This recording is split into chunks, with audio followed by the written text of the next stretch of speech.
بسم الله الرحمن الرحيم الحمد لله رب العالمين الصلاة والسلام على أشرف المرسلين نبينا محمد وعلى آله وأصحابه أجمعين أما بعد اللهم علمنا بما ينفعنا وانفعنا بما علمتنا يا أرحم الراحمين اللهم ربنا زدنا علما نافعا وارزقنا فهما اللهم اهدنا واجعلنا سببا لمن اهتدى يا أرحم الراحمين.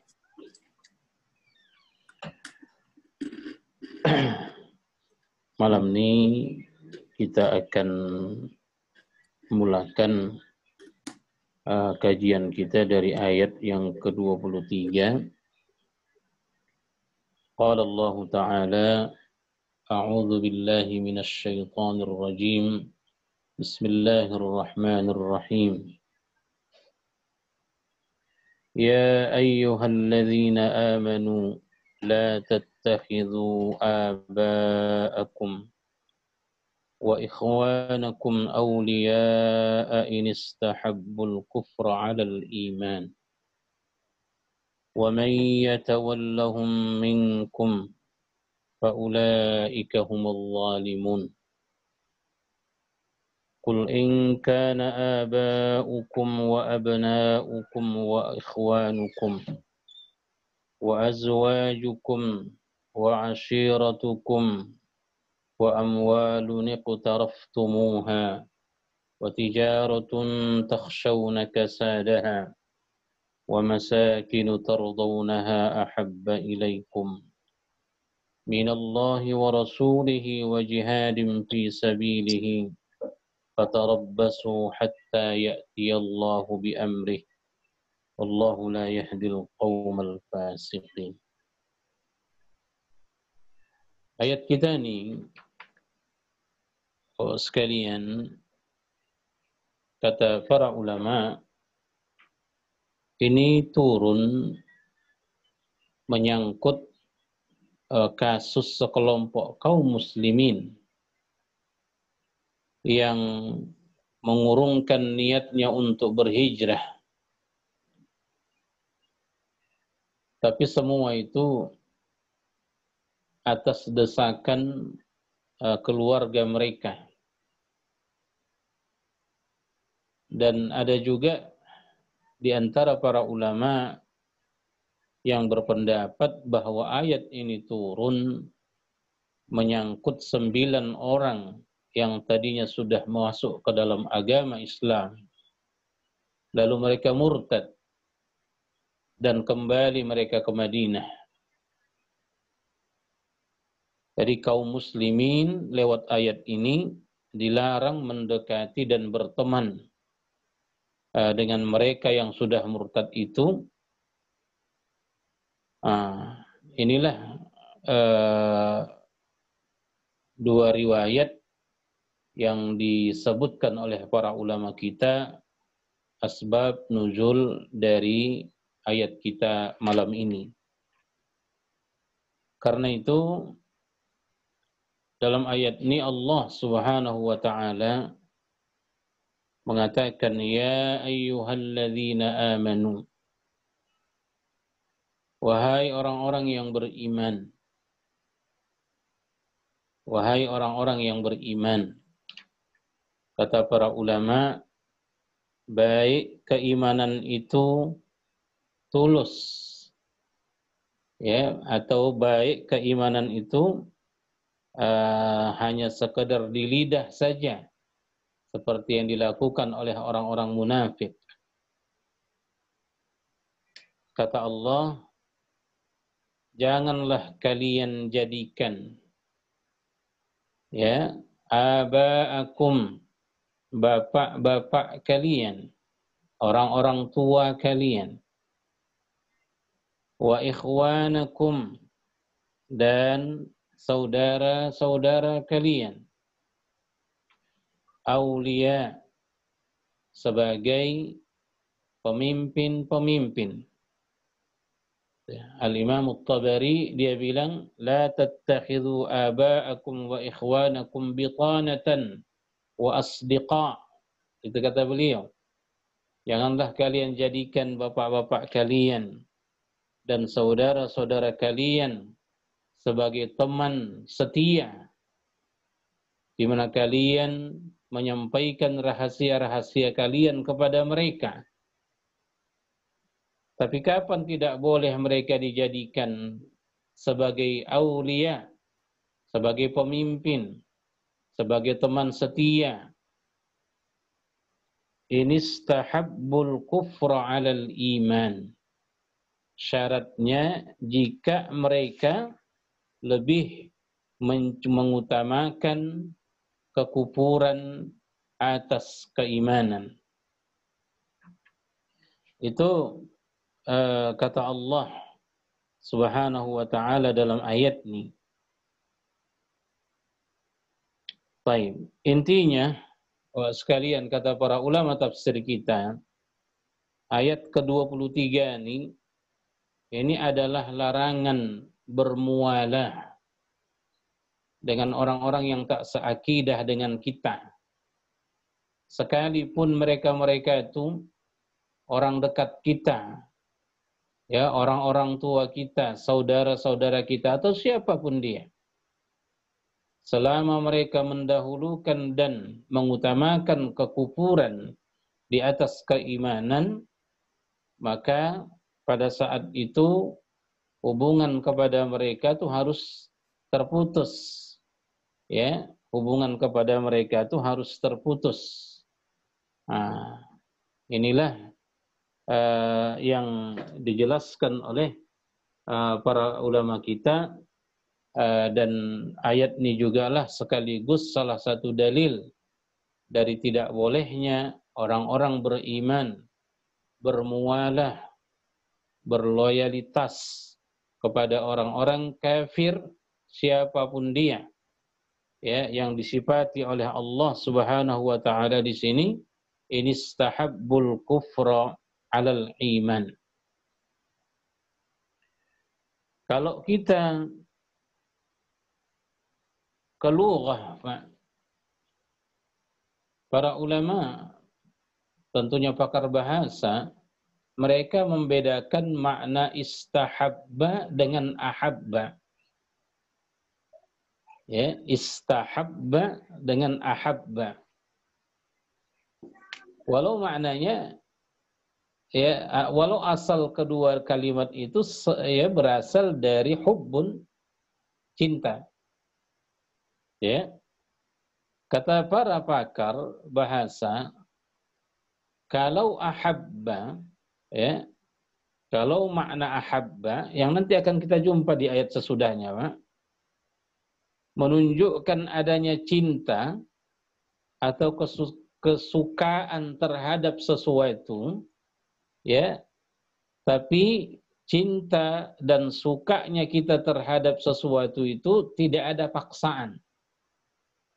Ya, tidak ada paksaan. Tidak ada desakan yang memaksa kita untuk mencintainya. Itu kalau ahabba. Nah, maka nanti akan kita tengok contoh-contohnya. Ya, Allah Subhanahu wa taala di ayat sesudah ini ya, akan menyebutkan orang-orang yang kita cintai dengan makna ahabba. Jadi intinya tidak ada paksaan cinta di sana. Sedangkan kalau istahabba, ya, kalau saya pahami dari ucapan mereka, ya, istahabba itu cinta terpaksa. Ya, itu bedanya. Jadi kalau istahabba ini menunjukkan cinta, ya, akan tetapi mengandung adanya dorongan pemaksaan untuk melakukannya atau untuk mencintainya. Itu makna istahabba. Dan dalam ayat ini Allah mengatakan la tattakhidhu, jangan kalian jadikan bapak-bapak kalian dan saudara-saudara kalian itu aulia, ya penolong-penolong kalian atau pemimpin-pemimpin kalian atau teman sejati kalian bila atau jika mereka lebih mengutamakan kekufuran daripada keimanan. Baik, karena di sini memakai istahabbu, ini istahabbul iman kufra 'alal iman, maknanya kecintaan mereka Pak, terhadap kekufuran itu adalah kecintaan yang terpaksa. Ya, yang kata para sebahagian ulama, kecintaan yang menyalahi fitrah. Sehingga di sana ada keterpaksaan. Berbeda dengan ahabba tadi. Itu kata para ulama kita. Jadi berarti bahwa kecintaan kepada kekufuran itu lahir dari rasa paksaan. Ya, memilih dan mengutamakannya atas iman, maknanya bukanlah perbuatan yang sejalan dengan naluri manusia. Itu makna istahabba. Karena itu kata ulama, bila ada yang mengutamakan kekufuran dan menyukainya, sebenarnya mereka saat mengutamakan itu, ya, ada paksaan dari dirinya yang sebenarnya tidak sejalan dengan fitrahnya. Subhanallah. Di salah satu surah, di salah satu ayat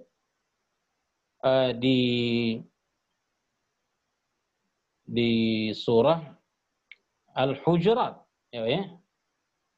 Apa kata Allah? Wa habbaba ilaikumul imana wa zayyanahu fi qulubikum wa karraha ilaikumul kufra wal fusuqa wal isyan.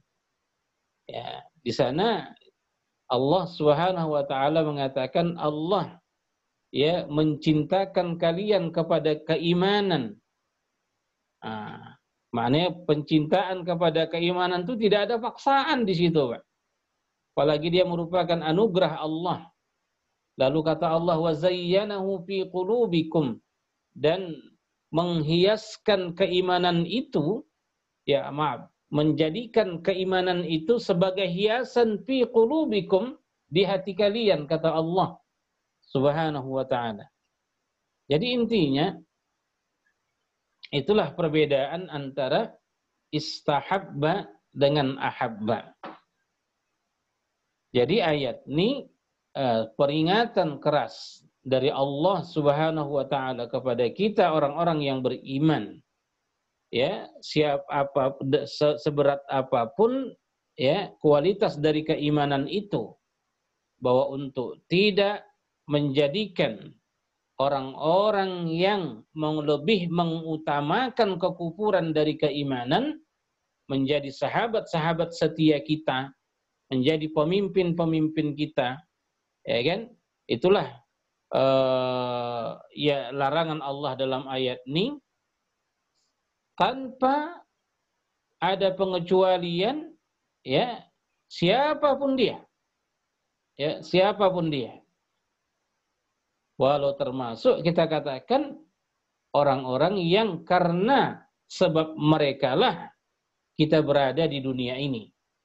Itulah dia aba, atau kepada orang-orang yang kita selalu bekerja sama, ya, saling menyokong, ya, satu sama lain. Itulah dia kepada ikhwan, yaitu saudara. Itu kira-kira sekalian makna ayat tersebut. Lalu Allah tutup dia dengan wa may yatawallahum minkum faulaika humul zalimun, kata Allah, dan siapa di antara kalian yang menjadikan mereka sebagai pemimpin-pemimpin kalian atau sebagai orang-orang yang kalian ikuti atau sebagai bitanatan, teman-teman sejawat kalian, kata At-Tabari rahimahullah, maka orang-orang yang demikian itu mereka lah orang-orang yang zalim, ya. Mereka lah orang-orang yang zalim, artinya mereka telah menzalimi diri mereka, ya, dengan pengangkatan mereka terhadap orang-orang yang mendahulukan kekufuran itu daripada keimanan. Jadi itulah sekurang-kurangnya ungkapan-ungkapan ulama kita dalam hal ini. Makanya Ibnu Abbas radhiyallahu anhu dia mengatakan ketika mentafsirkan ayat ini, man tawallahum, ya, man tawallahum, siapa yang menjadikan mereka sebagai pemimpin-pemimpin, ya, siapa yang menjadikan mereka sebagai tempat berwalaknya, berloyal kepadanya, ya, huwa musyrikun mithluhum, dia bisa menjadi musyrik seperti mereka, li'anna ar-ridha bisyirki syirkun, kata beliau, karena keridhaan terhadap kesyirikan itu adalah kesyirikan yang sebenarnya. Walau dalam hal ini sekalian, kata beliau, ini masih ucapan Ibnu Abbas, wa yustasna min hadhil muqata'ah al-ihsanu wal hibatu lil aqarib. Ya, yustasna, dikecualikan dalam hal ini, ya, dikecualikan dalam hal ini berbuat ihsan, ya, berbagi kebaikan kepada kaum kerabat yang walau mereka berbeda akidah dengan kita, Pak, tapi untuk saling menghormati, ya, untuk saling menghormati itu tidak boleh putus. Ya, itu tidak boleh putus. Dan ini berdasarkan apa yang dikeluhkan dulu oleh salah seorang istri Nabi kita sallallahu alaihi wasallam, yaitu siapa? Ummu Habibah. Ya, ketika datangnya Abi Sufyan ke Madinah, kemudian Asma yang dikunjungi oleh ibundanya datang dari Mekah ke Madinah, ya, lalu dia datang kepada Nabi sallallahu alaihi wasallam, ya Rasulullah, ibuku datang kepadaku, apa asiluha? Waktu itu emaknya masih kafir. Apakah aku akan menyambung silaturahmi tetap dengannya? Kata Nabi SAW, sili ummat, bersilaturahmilah, jangan putus, ya, jangan putuskan hubunganmu dengan makmu. Tapi ayat ini, kata para ulama, hanya hanya perintah dari Allah SWT, ya, untuk tidak menjadikan mereka sebagai orang yang kita ikuti, sebagai teman sejawat yang kita sampaikan kepada mereka rahasia-rahasia kita, rahasia umat Islam dan seterusnya, ya, dan begitu juga saudara-saudara dan sebagainya. Ini yang dilarang. Adapun mereka yang punya hubungan kekerabatan, ya, dengan orang-orang yang mendahulukan kekufuran dengan atas keimanan itu, tetap mereka tidak boleh memutusnya secara mutlak. Seorang anak harus tetap hormat dia kepada orang tuanya, seperti yang dilakukan Asma kepada emaknya atas perintah Nabi kita sallallahu alaihi wasallam. Baik. Kemudian sekalian,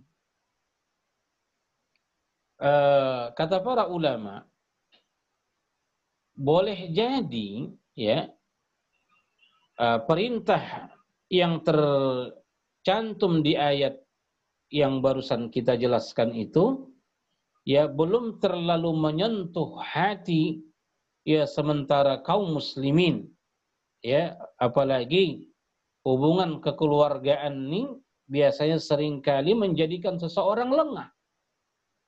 Dan atas dasar itulah, kata para ulama kita, maka Allah Subhanahu wa taala menegaskannya di ayat berikutnya. Apa kata Allah? Qul in kana aba'ukum.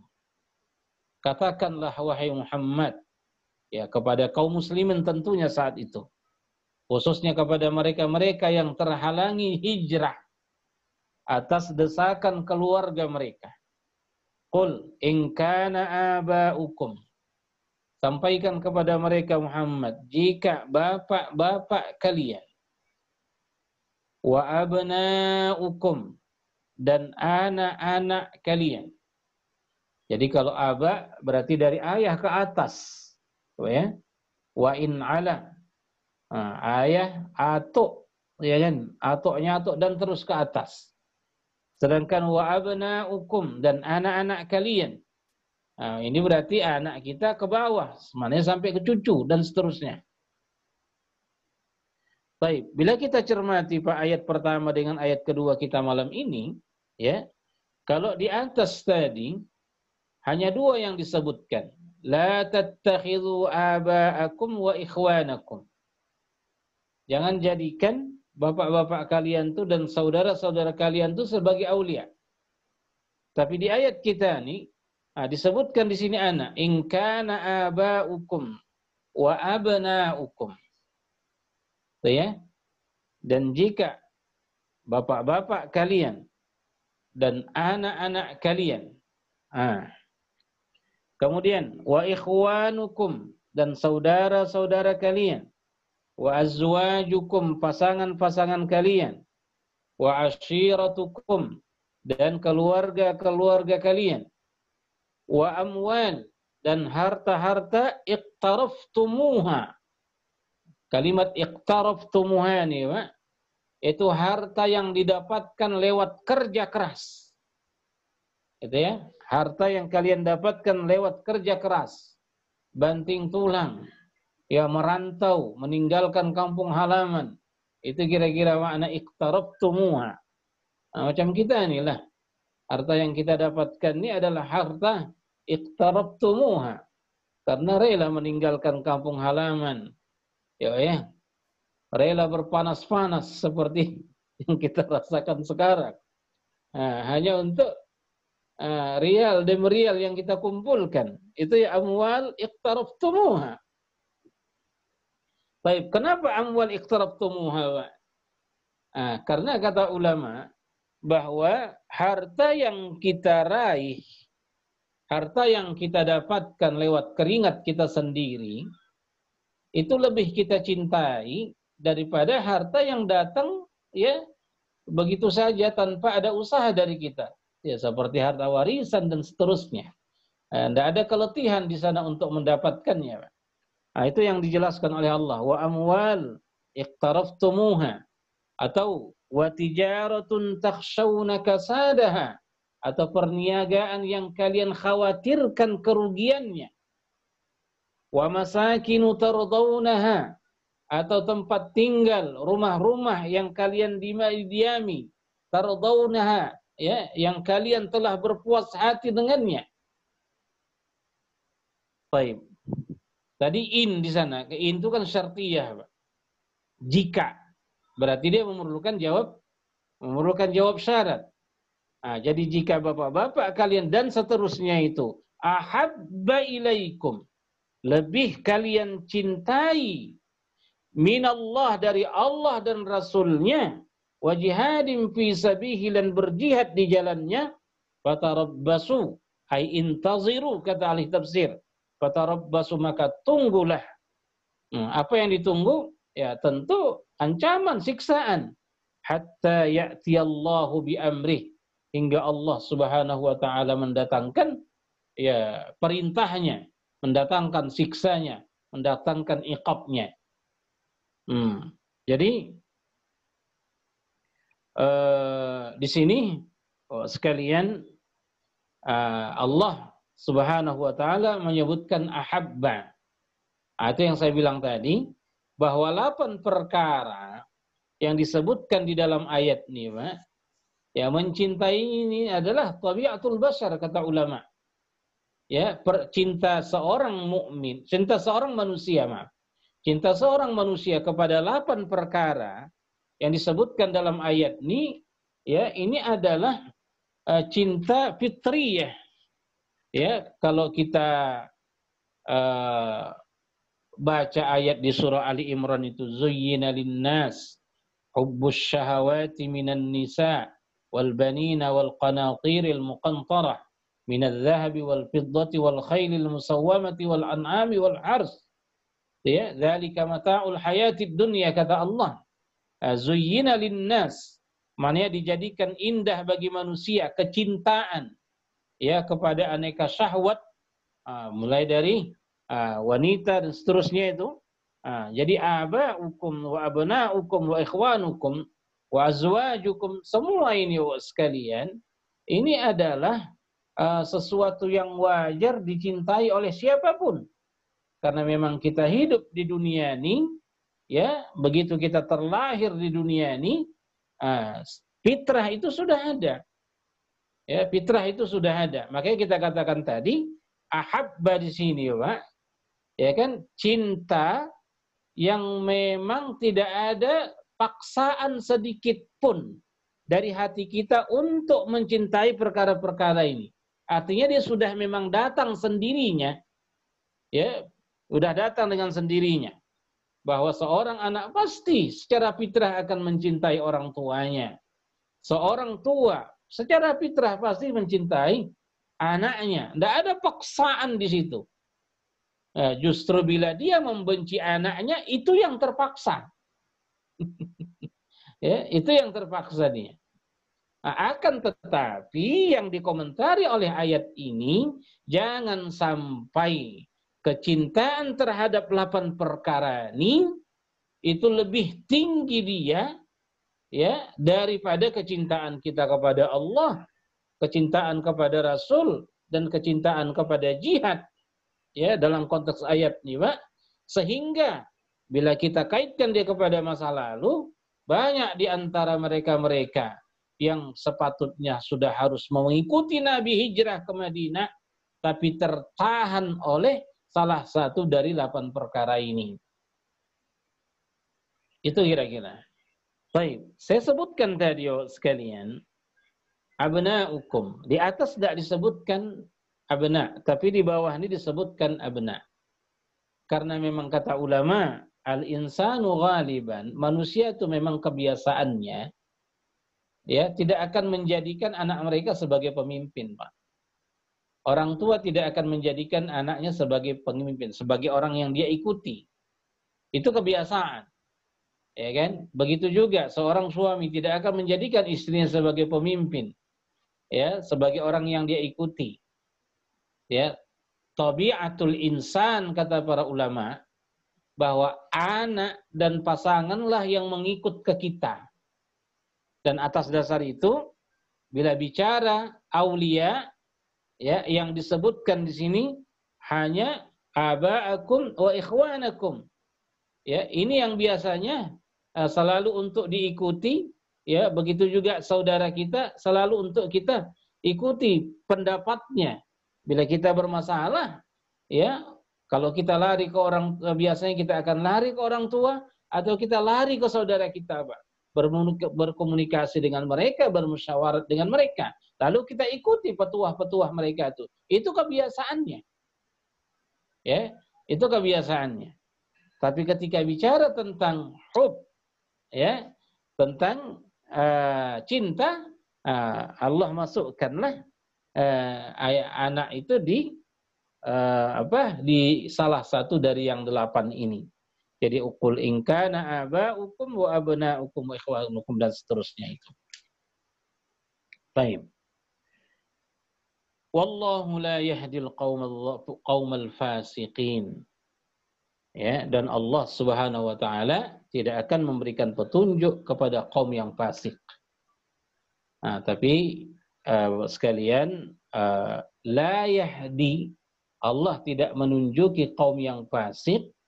Harus kita pahami bahwa hidayah itu terbagi 2. Ada namanya hidayatul taufiq, ada namanya hidayatul irsyad. Yang tidak diberikan oleh Allah Subhanahu wa taala kepada orang-orang fasik itu, ya, kepada orang-orang fasik itu adalah hidayah taufik. Itu yang tidak diberikan oleh Allah kepada mereka, Pak. Yakni hidayah taufik itu membimbing dan memberi kemampuan untuk mengamalkan pesan-pesan Allah. Itu yang tidak Allah berikan. Adapun hidayatul irsyad, ya kan? Adapun bimbingan-bimbingan agar mereka ya patuh taat kepada Allah, taat kepada Rasul, itu memang jelas diberikan, ya. Akan tetapi mereka tidak melakukannya, bahkan melanggarnya, memberontaknya atau mengingkarinya. Sehingga mereka tidak mendapatkan petunjuk yang disebut dengan hidayatut taufiq. Ya, hidayat taufik. Adapun hidayatul irsyad, tugas para anbiya itu diturunkan oleh Allah untuk ini. Al-Quran dan semua kitab-kitab samawi itu diturunkan untuk ya sebagai hidayatul irsyad, untuk mengajak kita dan menjelaskan kepada kita petunjuk-petunjuk Allah Subhanahu wa taala.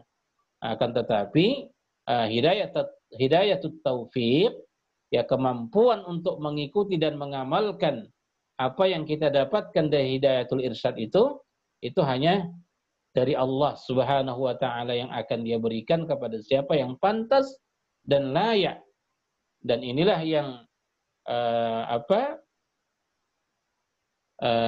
yang disampaikan oleh Allah kepada Nabi kita SAW, ya ketika Abu Talib sudah dengan sudah tercover di atas tempat tidurnya, lemah, lunglai, tak berdaya, menunjukkan ajalnya sudah dekat.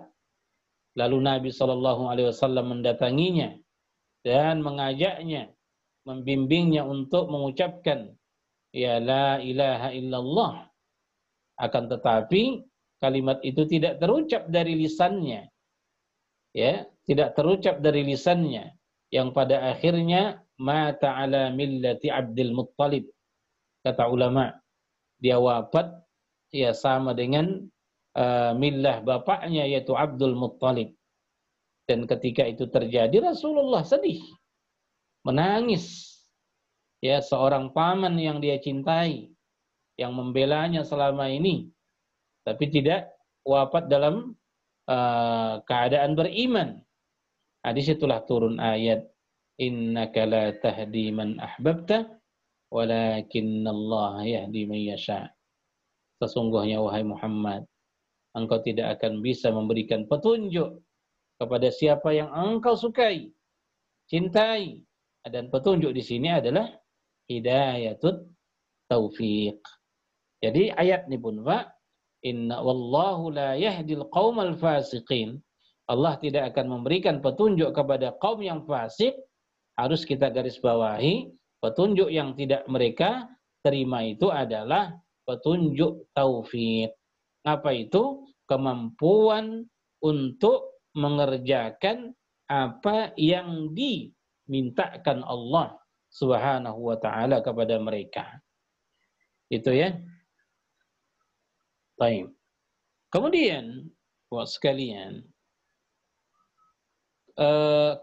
kecintaan kepada 8 perkara yang disebutkan ya di ayat yang ke-24 ini, Pak. Ini bisa menjadi fitnah ya bagi kita dalam beragama. Ini bisa menjadi fitnah bagi kita dalam beragama.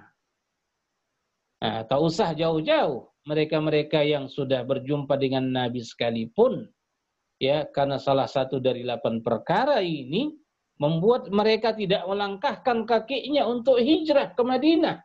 Padahal hijrah itu saat itu wajib atas perintah Allah dan perintah Rasul. Makanya salah satu dari 8 perkara ini, atau bahkan semuanya, kita bilang bisa menjadi fitnah bagi kita menjadi fitnah bagi kita dalam agama kita, Pak. Jadi secara ringkas, apabila ada orang, ya, supaya lebih jelas dia, cinta nih,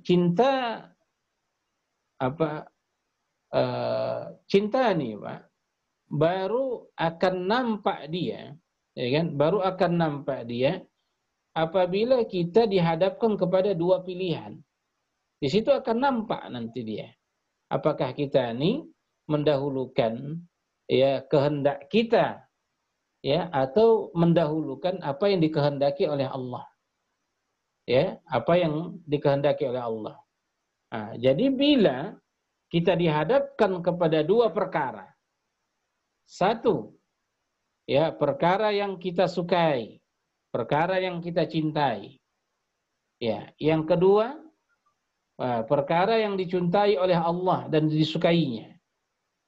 Nah, apabila dalam salah satu perkara ini kita harus memilih salah satunya, Pak, nah, maka akan nampaklah nanti di sini apakah kita tergolong kepada ayatnya atau tidak.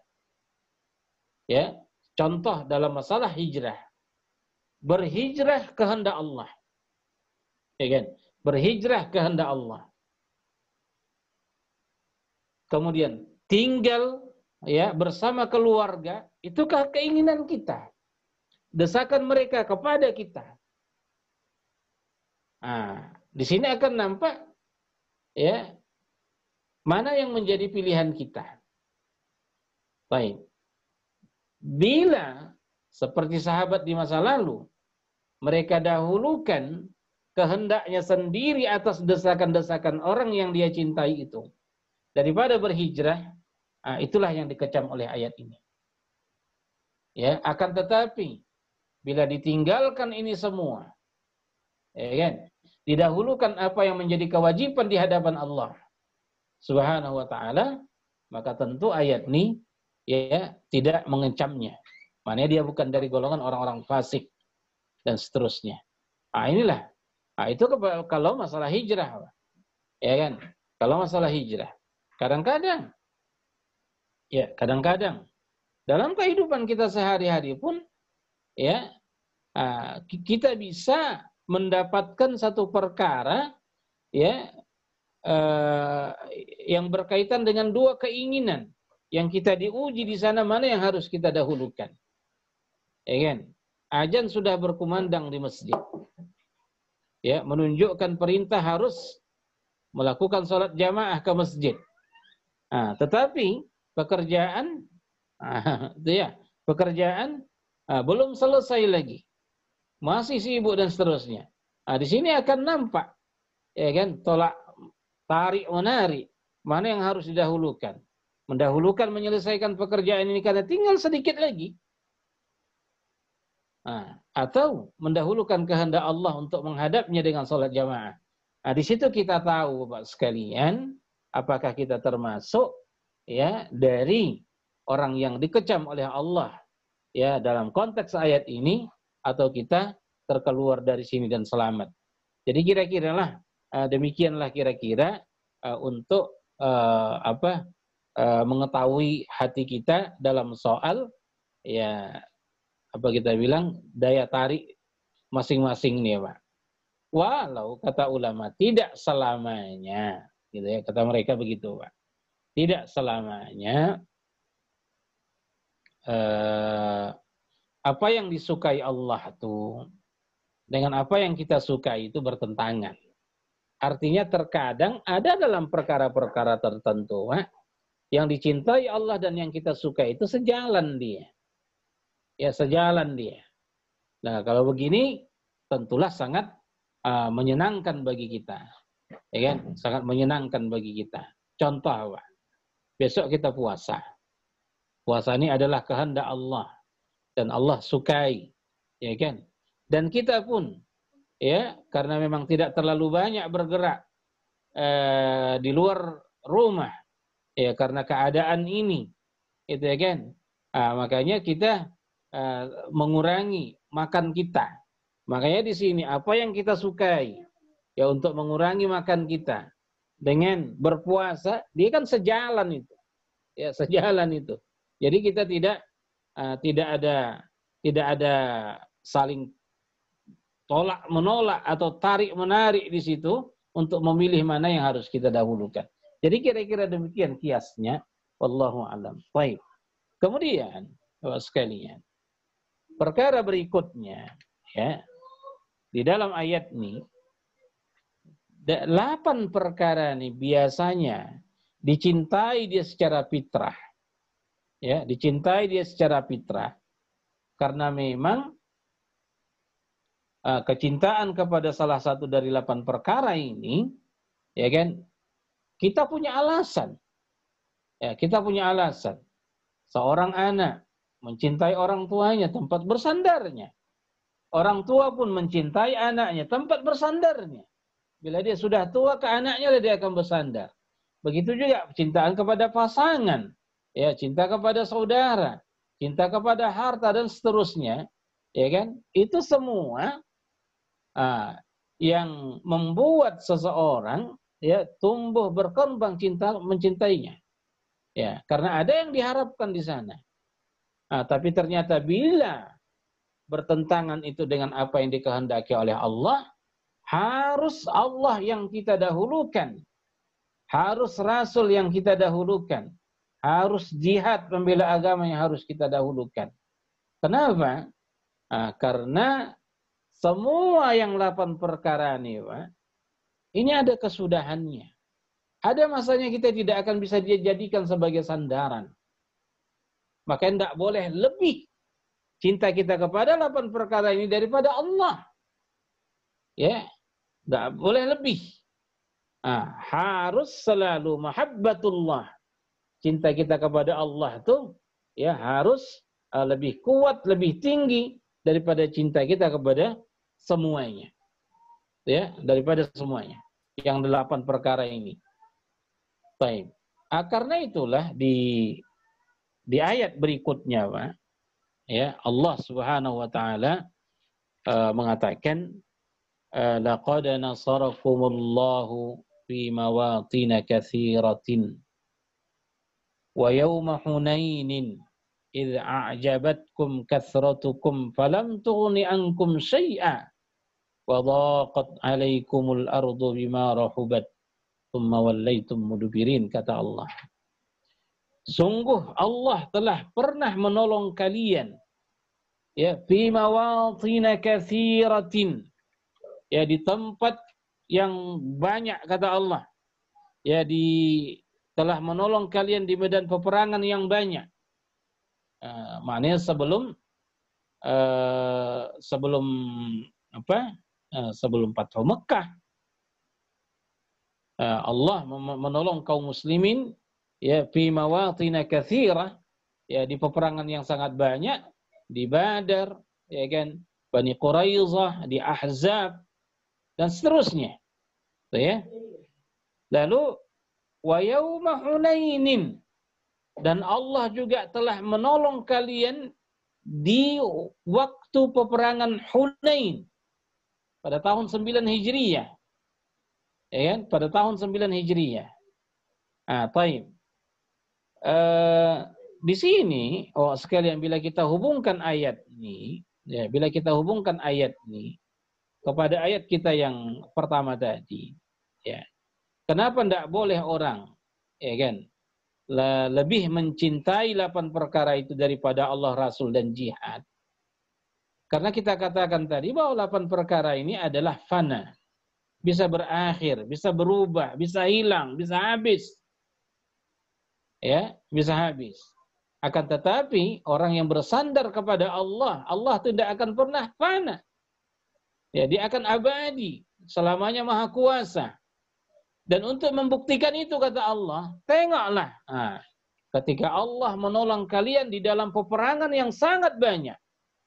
Mulai dari Badar, ya, Muraisi', Ahzab, Quraizah, Bani Nadhir, dan sebagainya itu. Lalu wa yauma Hunainin, dan juga Allah telah pernah memberikan kemenangan pada kalian di waktu peperangan Hunain.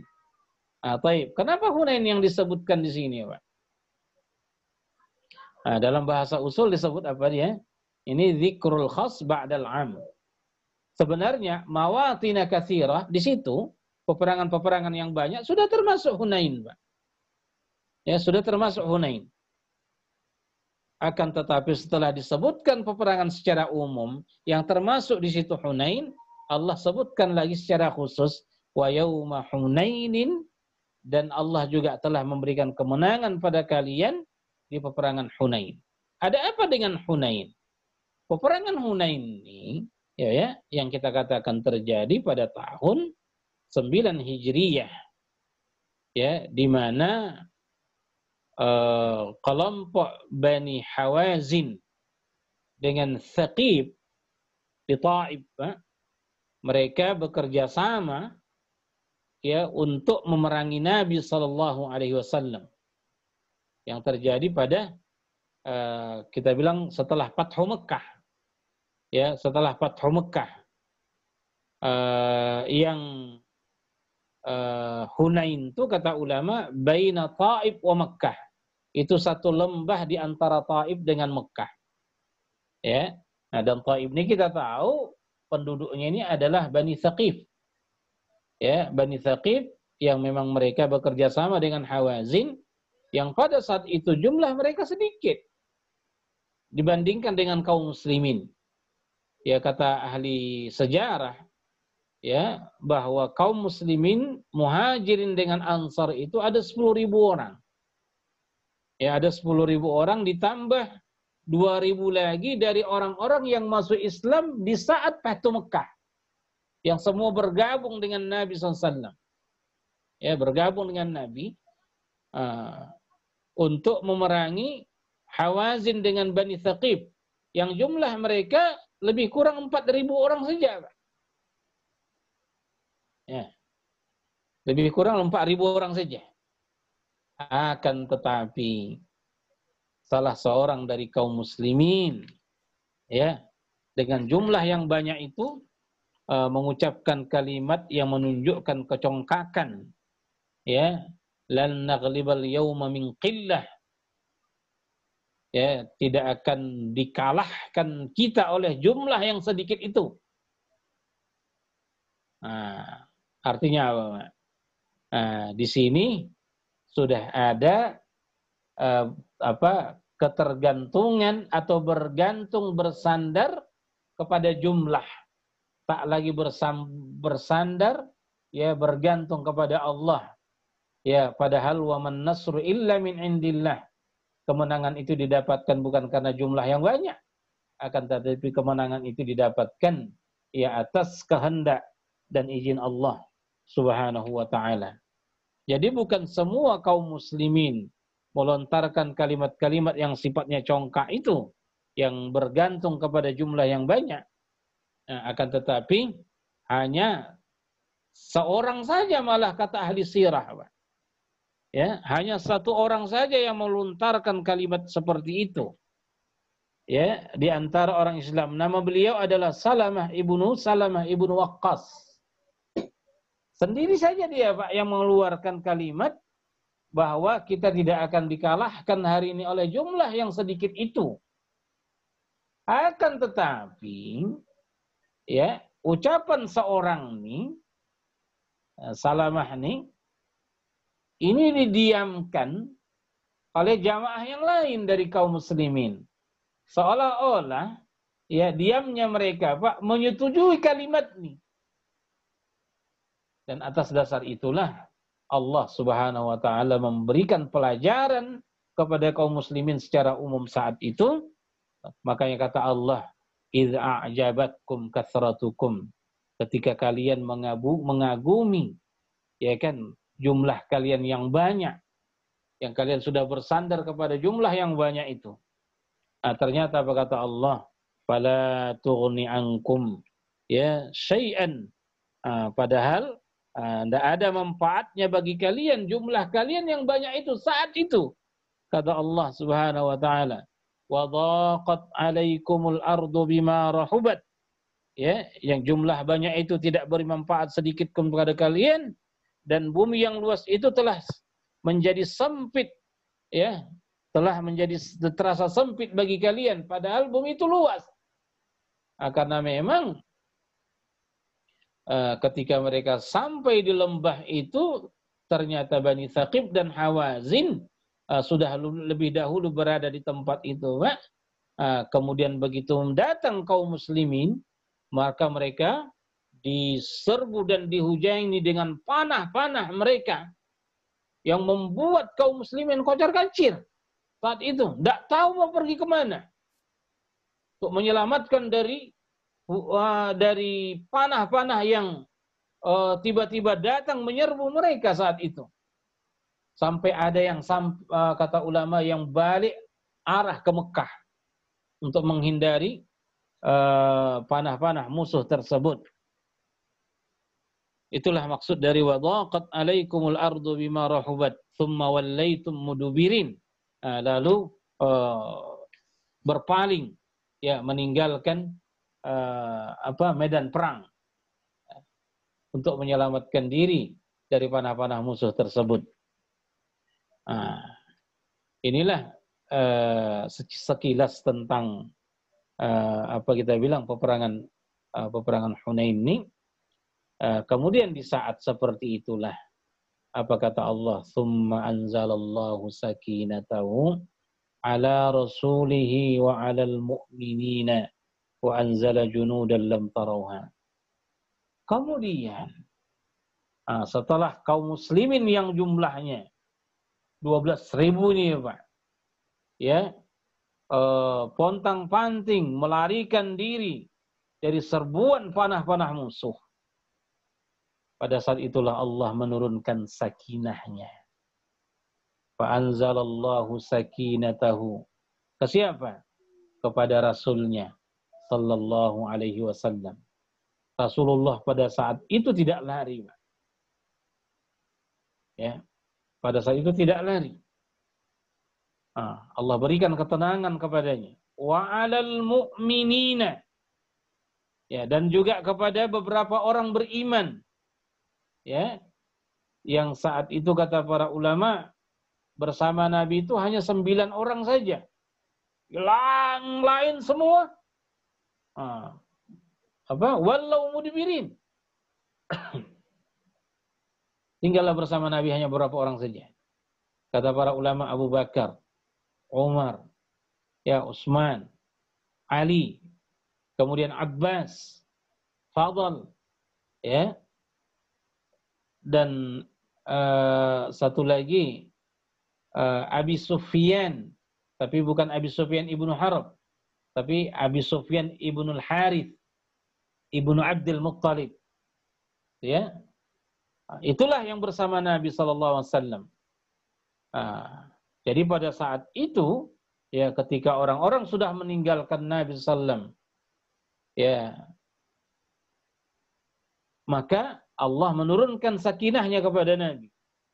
Tak mundur walau selangkah. Dan memerintahkan kepada Abbas.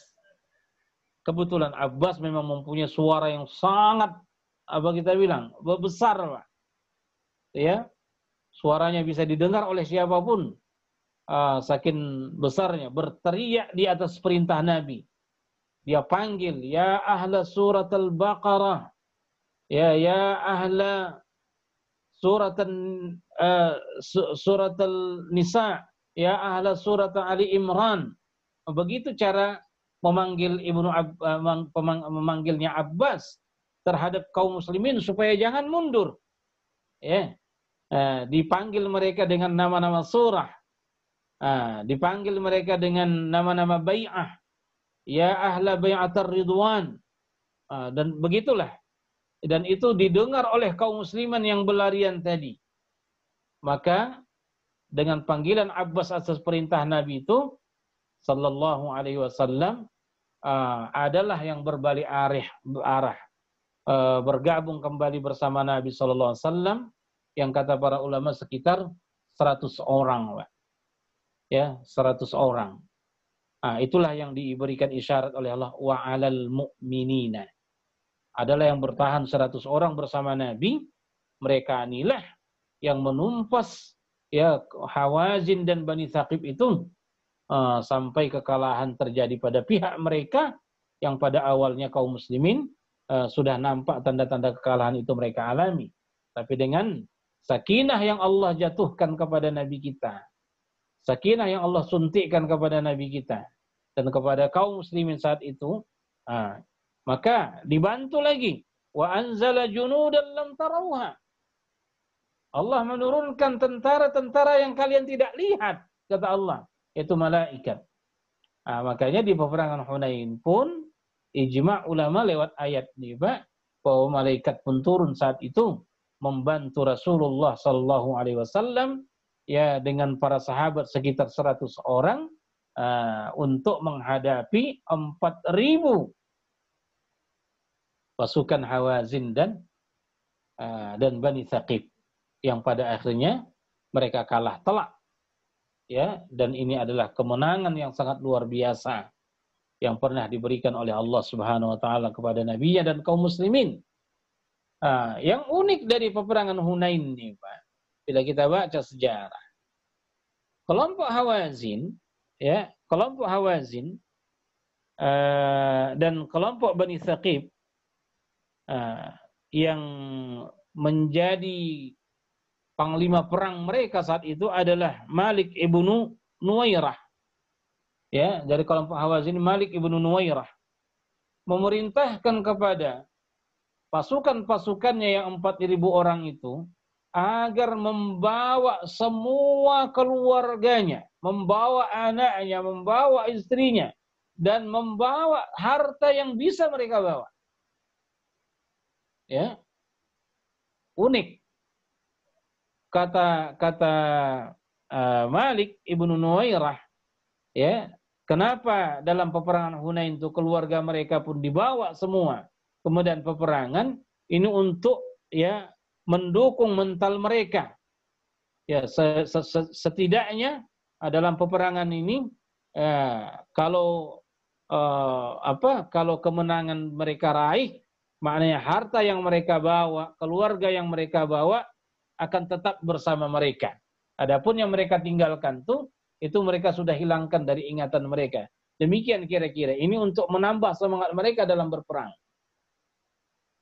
Tapi pada akhirnya kemenangan itu ada di pihak kaum muslimin yang dipimpin oleh Rasulullah sallallahu alaihi wasallam, dan dalam peperangan ini pula lah, ya, harta ghanimah berlimpah ruah didapatkan oleh Nabi kita SAW dan kaum muslimin saat itu. Yang kata ahli sejarah, ya, untuk unta saja, Pak, ya, untuk unta saja itu ada sekitar 12.000 ekor unta yang didapat oleh kaum muslimin dari peperangan tersebut. Adapun kambing, kata ulama, itu sudah tak terhitung jumlahnya, Pak, saking banyaknya. Bahkan di kitab Rahiqul Makhtum, seingat saya disebutkan oleh Al-Mubarakfuri di situ sekitar 40.000 ekor kambing.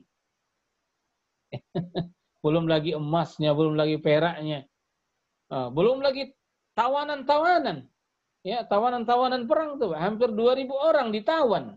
Mulai laki-laki, perempuan, anak-anak, orang tua dan seterusnya. Maka ini kemenangan yang sangat besar, ya, yang diberikan oleh Allah Subhanahu wa taala kepada kaum muslimin saat itu. Tapi itu semua diawali dengan peringatan Allah yang sangat keras terhadap kaum muslimin saat itu. Idz a'jabatkum kathratukum falam tughni ankum syai'a wa dhaqat 'alaikumul ardu bima rahubat tsumma wallaytum mudbirin. Lalu Allah memberikan sakinahnya kepada Rasul, kepada orang beriman, dan melibatkan juga malaikat, ya, wa'adzabal ladzina kafaru, dan Allah menyiksa orang-orang kafir. Apa siksaan di sini kata ulama? Ya, banyaknya di antara mereka yang wafat, ya, terampasnya harta-harta mereka yang mereka bawa, ya, keluarga dan anak-anak mereka sebagiannya menjadi tawanan. Itulah bentuk siksaan yang dialami oleh kafir di sini. Wadzalika jazaa'ul kafirin, dan itulah dia balasan bagi orang-orang yang kafir. Jadi di sini dijelaskan oleh Allah bahwa mereka mendapatkan balasan itu disebabkan oleh kekufuran mereka, Pak. Kemudian kata Allah, "Tsumma yatubullahu min ba'di dzalika 'ala man yasha." Kemudian Allah memberikan taubat, ya, setelah peperangan itu terhadap siapa yang dia kehendaki. Kata ulama kita, Bapak sekalian, ya, bahwa 20 hari, ya, 20 hari setelah peperangan tersebut,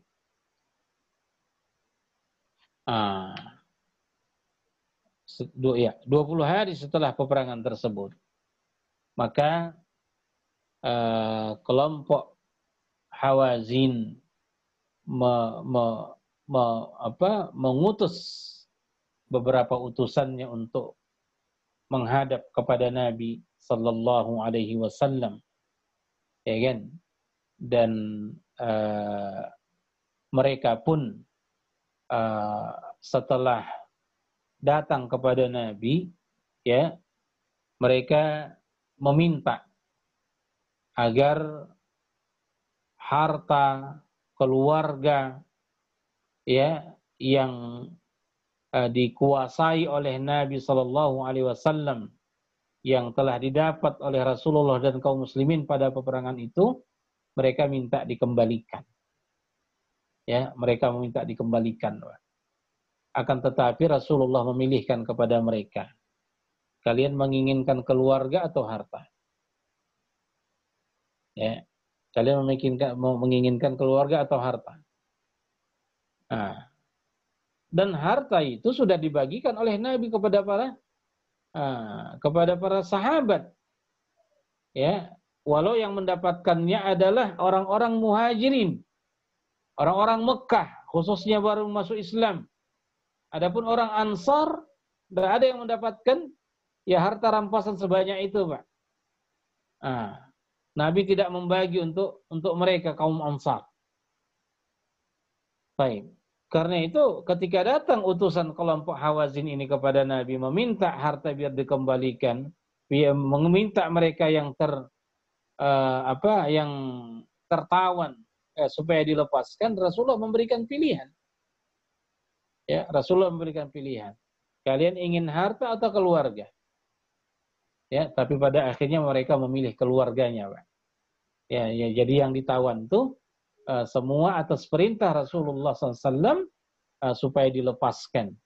Dan karena baiknya muamalah Nabi SAW kepada mereka, pada akhirnya mereka pun masuk Islam. Itulah maksud dari thumma yatubullahu ya ala man min ba'di dzalika ala man yasha. Lalu Allah menerima taubat mereka ya setelah itu. Karena ini ditujukan kepada kelompok Hawazin. Adapun Malik, ya, pemimpin perang Hawazin itu sendiri, dia melarikan diri dan meminta perlindungan kepada Bani Thaqif. Tapi Rasulullah SAW berpesan kepada utusan-utusan Hawazin tadi, sampaikan kepada Malik, ya, apabila dia mau menghadapku, kata Nabi, dan masuk Islam, maka keluarganya dan hartanya akan dikembalikan, bahkan nanti akan kami beri hadiah 100 ekor unta, kata Nabi SAW. Itulah pesan Nabi kepada utusan-utusan tadi. Kemudian disampaikanlah itu kepada pemimpin mereka. Pada akhirnya dia tinggalkan Bani Thaqif malam-malam, Pak, tanpa ada yang mengetahuinya. Dia jumpai Nabi Sallallahu Alaihi Wasallam dan dia pun masuk Islam. Itulah secara ringkas sekalian makna dari ayat kita malam ini, ya kan? Lalu Allah tutup, wallahu ghafurur rahim, dan Allah Subhanahu wa taala Maha Pengampun lagi Maha Penyayang. Saya kira untuk malam ini sekalian, ya, kita cukupkan ayat kita sampai di situ. Adapun ayat berikutnya ini insyaallah akan kita bahas jadi waktunya. Wallahu a'lam.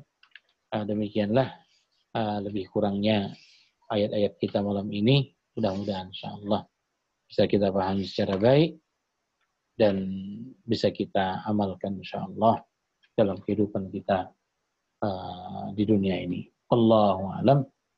Wassalamualaikum warahmatullahi wabarakatuh.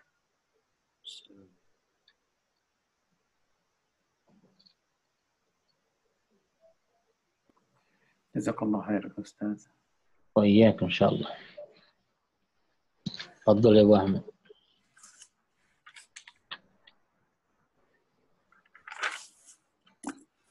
Ustaz, dalam ayat ni juga kita kena berhati-hati dalam masa pilihan raya juga Ustaz untuk memilih pemimpin.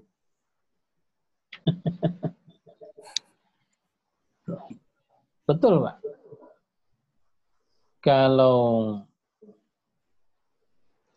Kalau kita tengok ayat-ayat kita yang sudah kita pelajari di surah An-Nisa, ya kan?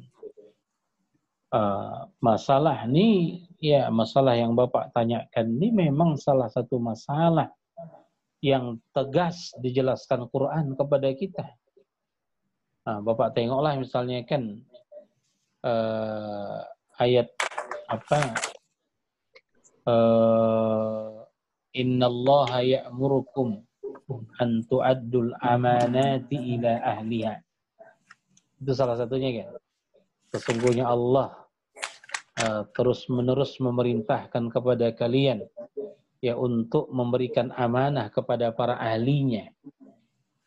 Bahwa salah satu dari renungan para ulama terhadap ayat ini, Pak, ya kan, bahwa orang-orang yang ditunjuk untuk menjadi pemimpin kita itu pertama di ayat itu ala ahliha, orang-orang yang memang punya kompeten, punya kapasitas untuk menjadi seorang pemimpin, maknanya punya kemampuan, ya punya kemampuan. Makanya salah satu makna dari ayat itu antu'addul amanat, berikan amanah itu kepada ahlinya, maknanya kepada orang yang mampu mengembannya. Ini satu. Ya. Kemudian di ayat keduanya, Pak, setelah ayat tersebut, apa kata Allah? Ya ayyuhalladzina amanu athi'ullah wa athi'ur rasul wa ulil amri minkum. Ya kan? Wa ulil amri minkum. Jadi setelah di ayat pertama bahwa kepemimpinan itu harus diserahkan kepada mereka yang punya kemampuan untuk memimpin, ya kan? Untuk punya kemampuan untuk memimpin. Di ayat berikutnya kata Allah, taatilah Allah, taatilah Rasul, taatilah ulil amri minkum. Minkumnya itu, Pak, itu yang perlu digarisbawahi. Ya, adil. Iya. Minkumnya itu di situ. Taati Allah, taati Rasul, kemudian ulil amri, orang-orang yang telah kita pilih ini, minkum, dari kalian. Kalian itu siapa di situ? Dia balik kepada amanu. Ya ayyuhalladzina amanu kan. Ati'u Allah wa ati'ur Rasul wa ulil amri minkum. Kumnya itu ke orang beriman. Ya. Artinya apa? Tidak sembarangan kita menjadikan orang-orang yang kita serahkan untuk mengurusi dunia kita dari orang yang tak seakidah dengan kita. Makanya betul kata Abu Ahmad bahwa urusan menyerahkan kepemimpinan ini adalah tanggung jawab kita di hadapan Allah. Makanya kan ketika apabila kita teruskan ayat itu kan, apa kata Allah, fa in tanaza'tum fi syai'in farudduhu ila Allah wa rasulih in kuntum tu'minuna billah wal yaumil akhir.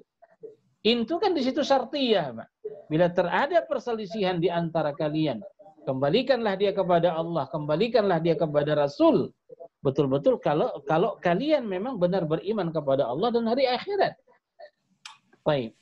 Dan itu tidak akan terjadi kecuali apabila ulil amri kita itu adalah orang-orang yang seakidah dengan kita, Pak. Makanya kan di ayat itu taati Allah, taati Rasul, dan Allah tidak mengatakan taati ulil amri, tidak. Tak ada ati'u di situ. Nah, taat kepada Allah, taat kepada Rasul, dan ulil amri kalian, pemimpin kalian. Kata Allah. Dan artinya kita akan taat kepada pemimpin tersebut bila mereka taat kepada Allah, bila mereka taat kepada Rasul. Itu makna minkum di situ. Jadi bagaimana kita akan taat kepada seorang pemimpin bila dia adalah orang kafir, Pak? Nah, makanya ini adalah tanggung jawab kita yang berat di hadapan Allah bila suara kita pangkahkan dia kepada orang-orang yang tak seiman dengan kita. Wallahu a'lam. Wadah. Ustaz, Assalamualaikum. Ya. Ada soalan Ustaz. Silakan. Di dalam ayat yang ke-23 itu, Ustaz, kenapa dikhususkan ayat itu untuk bapa-bapa dan saudara-saudara kamu? Kenapa tidak dimasukkan sekali pihak kaum wanita dalam ayat itu? Ini yang saya katakan tadi, Pak, bahwa contoh sajalah misalnya kan, Abu Talib,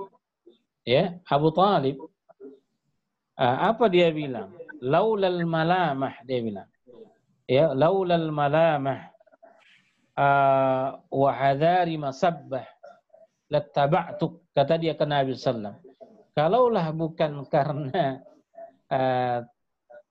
karena takutnya saya kecaman, ya kan, dari orang-orang Mekah, gitu ya, pasti aku sudah mengikuti wahai Muhammad. Maksudnya apa, Pak? Ucapan Abu Talib ini yang saya bilang tadi, bahwa kebiasaan orang tua, ya, kebiasaan orang tua, dia tidak akan mengikut anaknya, ya, tidak akan mengikuti tapi kebiasaan manusia adalah anaklah yang mengikut kepada orang tua. Itu satu.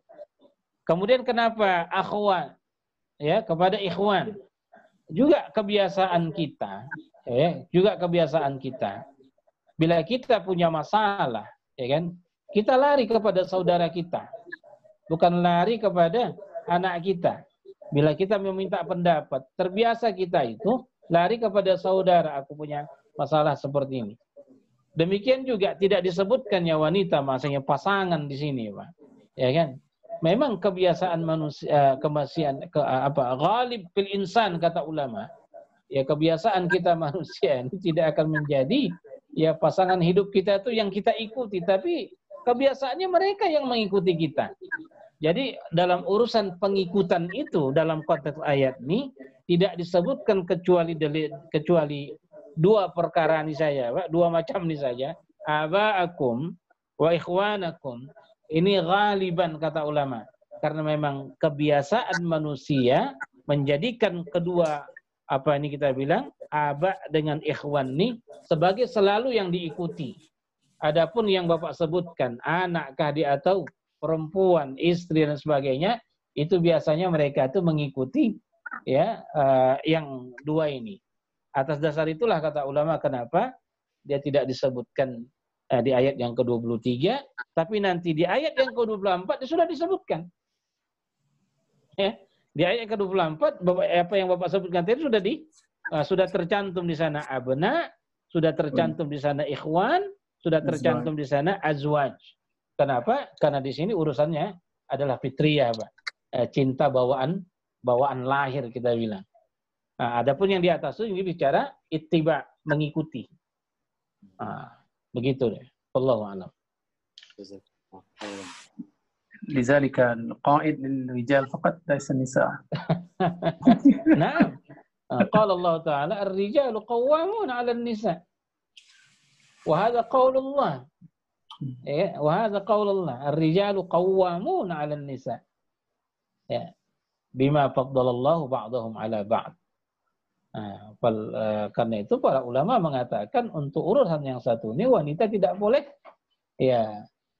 tidak boleh meminta untuk disamakan dengan laki. Ya. Wallahu a'lam. Assalamualaikum Ustaz. Saya ada sedikit satu soalan. Silakan. Soalan saya merupakan nak minta penjelasan daripada Ustaz ya. Surah ayat 25 Allah mengatakan sesungguhnya Allah telah menolong kamu mencapai beberapa kemenangan ya, termasuk peperangan Hunain. Yang saya rasa masih tak jelas kat sini dan diberitakan iaitu pada waktu kamu merasa bangga kerana jumlah kamu yang banyak. Jadi kaum mukmin masih lagi masa waktu itu merasa sangat bangga dengan jumlah yang ramai berbanding dengan musuh. Tapi dalam ayat yang tapi selepas pada itu, maka jumlahnya banyak itu tidak memberi manfaat kepada kamu sedikit pun, ya. Dan bumi yang luas itu telah terasa sempit olehmu, kemudian kamu lari ke belakang. Adakahnya bermaksud masa tu dari segi jumlah musuh agak berkurangan daripada jumlah muslim mukmin yang berperang masa tu. And then macam mana boleh jadi tiba-tiba muslimin lari berundur dengan bercerai-berai. Saya tak berapa faham sikit yang itu, minta penjelasan Ustaz sikit. Sebab lepas pada tu bila dah lari dia faham, maknanya tinggal sedikit, segelintir ada 9 saja sahabat yang ikut Rasulullah SAW yang berada masih lagi di situ. And then dan Tuhan telah menurunkan malaikat lah untuk menolong tentera muslimin. Cuma yang sebelum pada tu saya tak berapa jelas dari segi penyampaian tu. Minta Ustaz terangkan sekali lagi. Terima kasih. Assalamualaikum. Boleh. InsyaAllah. Jadi begini ya Pak. Ayat itu tadi kan mengatakan bahwa Allah telah memberikan kemenangan kalian di banyak peperangan, termasuk di dalam peperangan Hunain. Ya kan? Termasuk di peperangan Hunain, Allah juga memberikan kemenangan kepada kaum muslimin saat itu. Akan tetapi, kenapa disebutkan peperangan Hunain dalam ayat ini? Sebab di sini ada satu pelajaran berharga yang harus kita dapatkan ya sebagai pengajaran untuk kita dan kaum muslimin saat itu, Pak. Bahwa sebelum terjadinya kemenangan itu dipetik oleh kaum muslimin di peperangan Hunain tersebut, ya kan? Itu terlebih dahulu mereka mengalami kacau balau, ya, lari tunggang langgang, ya kan, menyelamatkan diri dari serangan musuh yang memang menghujani mereka dengan panah-panahnya, ya, secara tiba-tiba. Yang saat itu jumlah Hawazin dan Bani Thaqif ada sekitar 4.000 orang kata ahli sejarah. Yang kaum muslimin saat itu yang datang ke lembah tersebut, ya, itu sekitar 12.000 orang. Ya, 12.000 orang. Makanya Allah tegaskan di situ, idz a'jabatkum kathratukum. Dalam peperangan Hunain ini, ya, ada di situ yang ingin diluruskan, ya, oleh Allah Subhanahu wa taala, di mana kita bilang dari jumlah kaum muslimin yang banyak itu, Pak, yang kata Allah tidak berfaedah ya bagi kalian pada saat itu jumlah kalian yang banyak itu, yang di saat peperangan itu terjadi bumi ini yang luas jadi sempit bagi kalian, ya, jadi sempit bagi kalian. Ini kan disebabkan ada salah seorang dari sahabat Nabi yang keluar ucapannya, ya, dengan rasa angkuh di sana, bahwa lan naghlibal yauma min qillah, kata beliau, pada hari ini kita tidak akan bisa dikalahkan oleh jumlah yang kecil itu, ya, karena waktu itu Hawazin dan Thaqif hanya berjumlah 4.000 orang, Pak. Kaum muslimin datang ke lembah itu, ya, itu dengan jumlah 12.000 orang, coba berapa kali lipat bedanya. Tapi ternyata begitu mereka sampai ke lembah itu, ya, di mana musuh ternyata sudah berada di sana, tiba-tiba menghunjami mereka dengan panah-panah yang mengarah kepada mereka bertubi-tubi seperti itu, sehingga mereka tunggang langgang dengan jumlah yang banyak itu, ya, melarikan diri untuk menghindari panah-panah tersebut. Itu makna ayat, jumlah kalian saat itu tidak ada faedahnya. Ya, artinya apa? Kemenangan itu bukan karena jumlah yang banyak. Jadi begitu. Jadi di awal peperangan tuh berjumpa di sana 12.000 dengan 4.000. Tapi yang lari siapa? Yang 12.000 ini, Pak. Kecuali yang bertahan di situ kita bilang Rasulullah SAW dan beberapa orang dari sahabat, terutama keluarga dekatnya, ditambah Abu Bakar, Umar, dan sahabat yang lain seperti Ali. Dialah yang bertahan. Ya, karena para nabi memang mulai dari nabi-nabi sebelumnya dalam peperangan itu memang mereka tidak boleh lari walau selangkah, Pak. Apapun yang terjadi. Ya, apapun yang terjadi. Yang lari biasanya mati. Tengoklah Zakaria alaihissalam ketika dia melarikan diri dari kaumnya, bahkan berlindung ke pohon, kan? Pohon itu mereka geraji dan pada akhirnya wafat. Ya, dan pada akhirnya wafat. Jadi para anbiya itu tidak boleh dia lari dari musuh. Karena dia berada dalam naungan Allah. Karena itulah diperintahkan Abbas ya oleh Nabi SAW, karena memang suara dia sangat keras untuk memanggil para sahabat yang berlarian, yang kita bilang ribuan orang ini yang lari ini kan. Dan pada akhirnya yang kembali dengan cepat atas panggilan Abbas itu, ya, setelah dihimbau oleh Abbas dengan suaranya yang keras, ya ahla surat Al-Baqarah, ya ahla surat Ali Imran, ya ahla bai'atir ridwan dan sebagainya, mereka yang mendengar nih datanglah kepada Nabi SAW dan pada akhirnya dengan sakinah tadi kan dan bantuan malaikat, ya, maka kemenangan itu pada akhirnya juga diraih oleh kaum muslimin, ya, di awal dengan jumlah yang banyak, Pak. Tapi di akhir ternyata yang menghadapi 4.000 orang itu hanya sedikit saja. Makanya inilah cibirannya di sini, Pak, bahwa Allah ingin memberikan pelajaran kepada kaum muslimin bahwa kemenangan itu didapatkan bukan dengan jumlah yang banyak, akan tetapi kemenangan itu murni dari karunia Allah Subhanahu wa taala. Kira-kira demikian, Pak, yang bisa saya jelaskan kepada Bapak masalah ini. Wallahu a'lam. Alhamdulillah, Ustaz. Lagi jelas. Alhamdulillah. Syukran. Jazakallah khairan.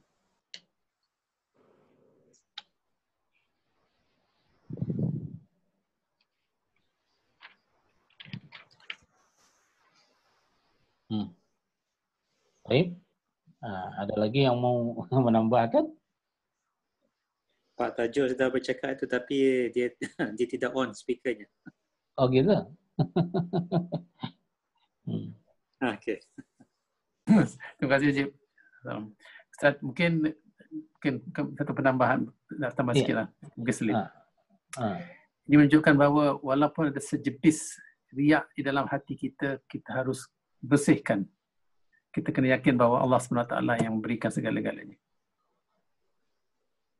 Iya, sebenarnya Pak, kalau kita pahami mulai dari ayat ayat ke-24 ini secara khusus, ayat ke-25, 26, ya kan? Memang intinya itu orang-orang yang terhalangi oleh keluarganya pun untuk hijrah itu, Pak, ya, menunjukkan bersandarnya mereka ke hartanya, bersandarnya mereka ke keluarganya, sehingga mereka dahulukan itu daripada bersandar kepada Allah. Karena bila mereka berhijrah, akan tinggal nih rumah besar nih, akan tinggal nih istri yang disayangi, akan tinggal nih keluarga, tanah dan sebagainya, yang pada akhirnya karena beratnya ketergantungan terhadap itu, makanya mereka diingatkan lewat ayat ini, ya, agar supaya dalam keadaan apapun kita memang harus Allah itu yang kita nomor satukan, tempat bergantung kita. Nah, demikian juga di Hunain, ya, jumlah banyak ini tidak ada apa-apanya, Pak. Apalagi sudah pernah dibuktikan sebelumnya kan, di Badar jumlah mereka sedikit, mereka menang. Dan di peperangan-peperangan seterusnya pun jumlah mereka lebih sedikit, terutama di Ahzab misalnya kan. Tetap Rasulullah dan para sahabat menang. Nah, tapi ketika ujub datang di peperangan Hunain, ujub, ada keangkuhan di sana, sudah berkurang bersandar kepada Allah, maka mereka mendapatkan pelajaran kembali yang berharga saat itu, ya dihujani oleh panas sehingga merelakan diri, kocar kacir, ya, walau tetap itu sebagai peringatan. Dan itu memang intinya pelajaran bagi kita, Pak, bahwa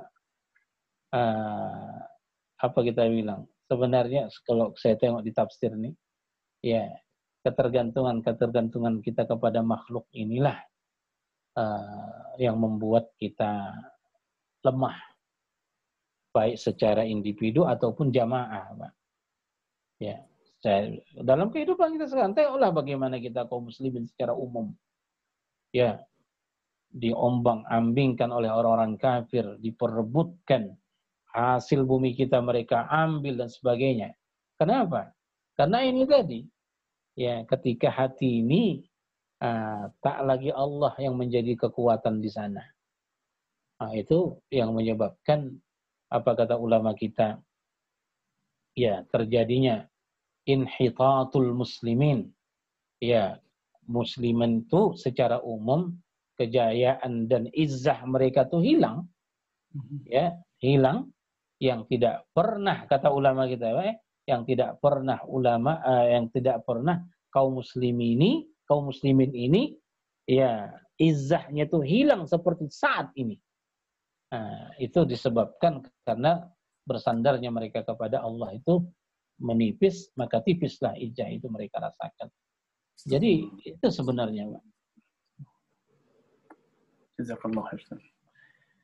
Wa iyyakum insyaallah. Ustaz, silakan, Pak. Satu soalan mungkin Ustaz boleh terangkan secara ringkas. Seperti yang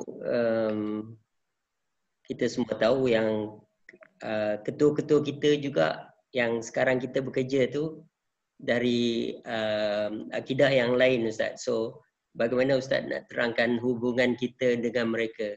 Setakat mana kita boleh bekerja sama ataupun tidak bekerja sama, Ustaz? Secara ringkas, insyaAllah. Baik. Kata ulama kita begini, bahwa tauliyah atau mualah, ya, orang-orang yang menjadi atasan-atasan kita, orang-orang yang menjadi